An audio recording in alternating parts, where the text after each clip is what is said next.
දේශබන්දු අත්අඩංගුවට ගන්න පොලිස් කණ්ඩායම් 6ක් යොදවලා පොලිස්පති දේශබන්දු තෙන්නකෝන් මහතා අත්අඩංගුවට ගැනීම සඳහා පොලිස් කණ්ඩායම් 6ක් යොදවා ඇතැයි මහජන ආරක්ෂක අමාත්‍ය ආනන්ද විජේපාල මහතා පවසනවා. ඊට අදාළ විමර්ශන අඛණ්ඩව ක්‍රියාත්මක බවයි ඔහු පැවසුවේ.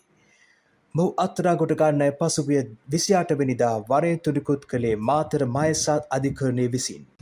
ඒ 2023 දෙසැම්බර් මස 31 වනදා මාතර පැලෑන ප්‍රදේශයේ හෝටලයක් ඉදිරිපිට සිදු වූ වෙඩි තැබීමේ සිදුවීම සම්බන්ධයෙන් කෙරෙන විමර්ශනවලට අදාළවයි.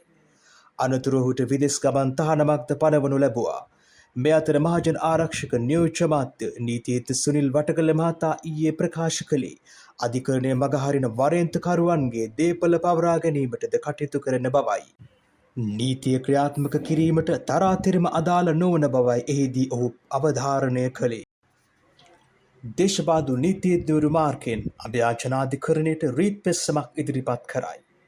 තමන්ව අත්අඩංගුවට ගන්නා ලෙස මාතර මහේසත් අධිකරණය විසින් දී ඇති නියෝගයේ අත්හිටුවීමේ අතුරු තහනම් නියෝගයක් නිකුත් කරන ලෙස ඉල්ලා පොලිස්පති දේශබන්දු තෙන්නකෝන් විසින් සිය නීතිඥවරු මාර්ගයෙන් අභයාචනාධිකරණයට රීත් පෙත්සමක් ඉදිරිපත් කර තිබෙනවා.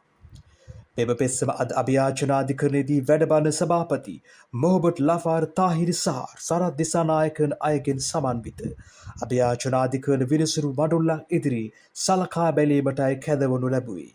එහිදී විනිසුරු මඩුල්ලේ නියෝග කළේ වගඋත්තරකරුවන්ට නොතියසි ලබා දීමෙන් පසුව පෙත්සම සලකා බැලීම සඳහා ලබන 12 වෙනිදා කැඳවන ලෙසයි.